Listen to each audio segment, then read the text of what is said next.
have script analysis, and what that is you analyze a script.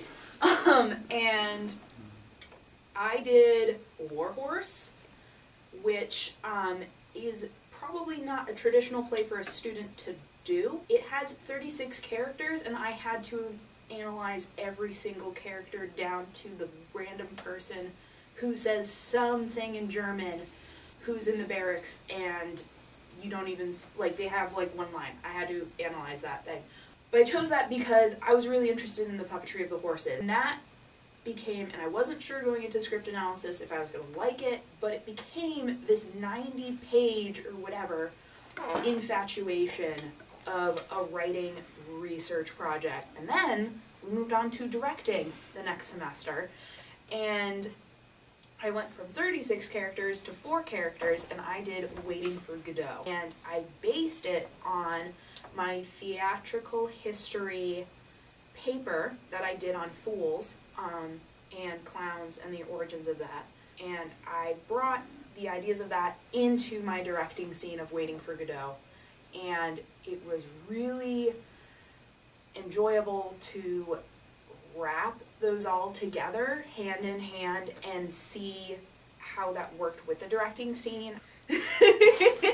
Directing was different from theatrical stuff because it was like an almost middle thing between tech and acting. It was like right in the middle. And I get major stage fright even if I go on the stage to like turn on a mic. No. But that was like the middleman thing, and it was really neat to see because it was something that I enjoyed that wasn't necessarily designing and wasn't necessarily stage managing, but it was kind of rolled up in there. And it was working with the actors also in a different way and having a different relationship with them.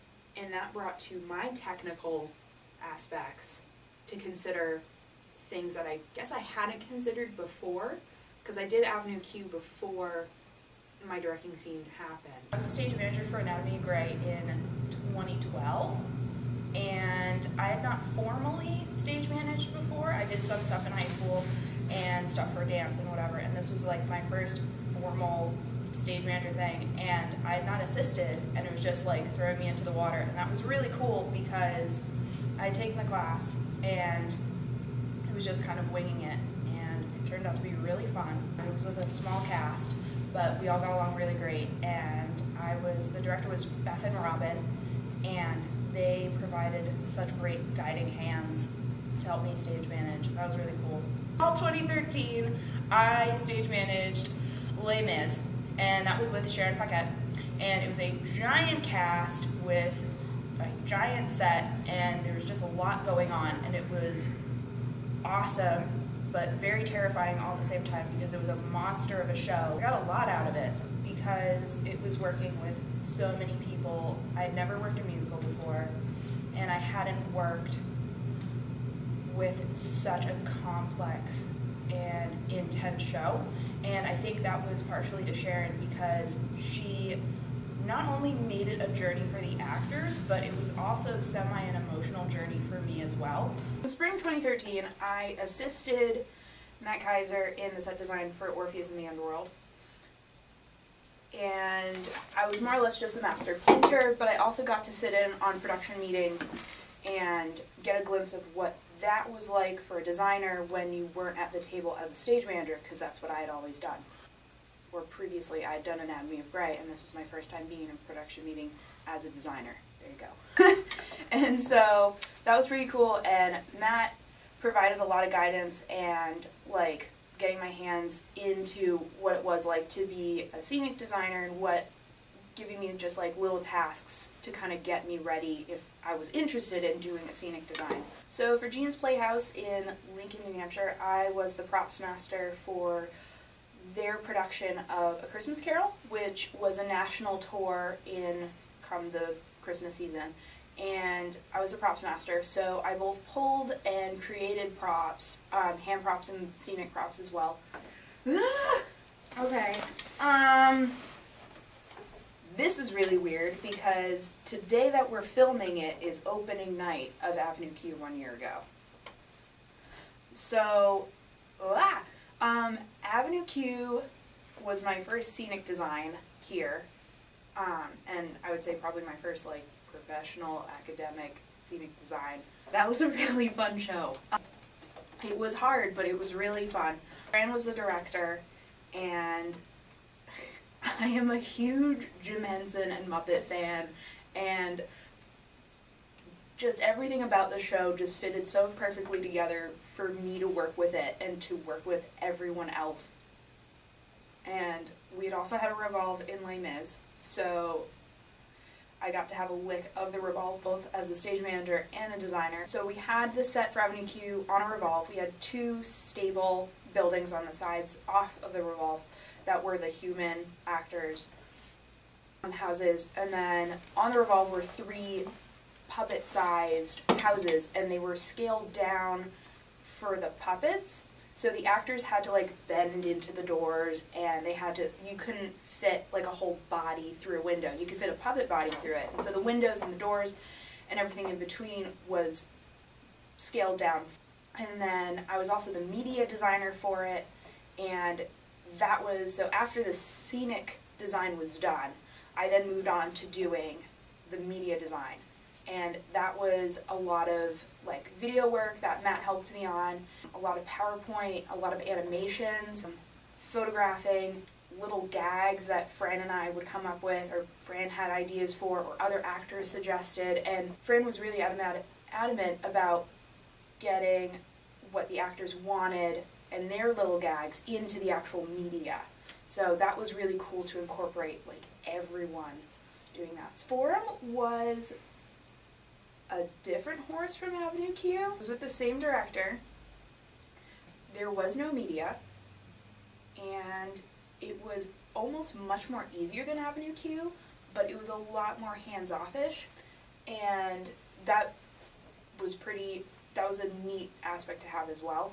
Forum was the main stage show, and that was pretty intimidating because everything that I had been on there before for like a big musical, like you have to make a big impression because that's what lots of people come to a big main stage show. So, I mean, the actors were phenomenal, but I think you also need to have a decent background for that so that when your eye is wandering or whatever, you can pay attention to that. So that was, you're creating like a whole nother character basically. I really loved I think it was like the first day of dress, everyone was in costume, obviously, and we were sitting in the audience, and for the opening number when the grand came up, my jaw kind of dropped, and I turned to Danae, the costume designer. I was like, we're complimenting each other, because our colors were the same, or they were complimenting each other, and it worked so good.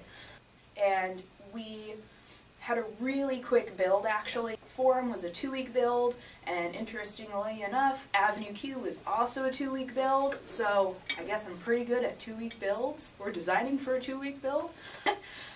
And it was really quick though, and we couldn't make, basically decisions had to be made on the spot, and compromises had to be made on the spot.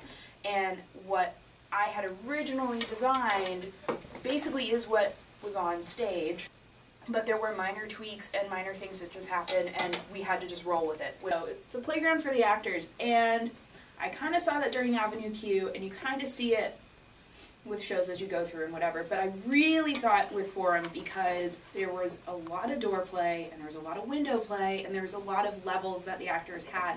And I had in mind what was going to happen, but with Fran, he always throws in little surprises and gags and everything. And so when the set was up, suddenly the actors were slowly adapting to those levels, to the doors, to the windows, to the hills. That was really fun. So in, oh my gosh, August 2013, I and another formal student, Stephanie Ditburn, went overseas to Wales for a month to volunteer as participants for World Stage Design. And we all got to live together and we all got to work together to set up for the event. And it ranged from setting up for the performances to I was given an apprenticeship with an Irishman who was the props master at the Royal Welsh School of Design, and so he kind of took me under his wing, and I was working with a bunch of the students there who were both scenic designers, prop designers, and we were making these things for the little pop-up events that were going on during the event. And there were little like sideshow things, like little puppetry things, and little like fundraisers and stuff like that. When working with both musicians and actors and dancers and musical theater people, and this might not even be their major, this could be their minor or some type of interest. It's really interesting to see how many people from around the campus, even if their major isn't this, that come to this building and they are so dedicated to what they want to do and what they're learning, and how like they'll just spend hours in the practice room. I know like when I'm late here painting or whatever, working on some type of scenic thing, I always know there's probably somebody else, probably a handful more people who are upstairs working on their stuff, or even they're working in the scene shop with me working. And I think when working hand in hand with everyone, like even in the scenic shop, when there's actors and there's musical theater people working in there, and even in the costume shop, I think everyone brings a different set of tools to the table, and that provides a really cool perspective on things and problem solving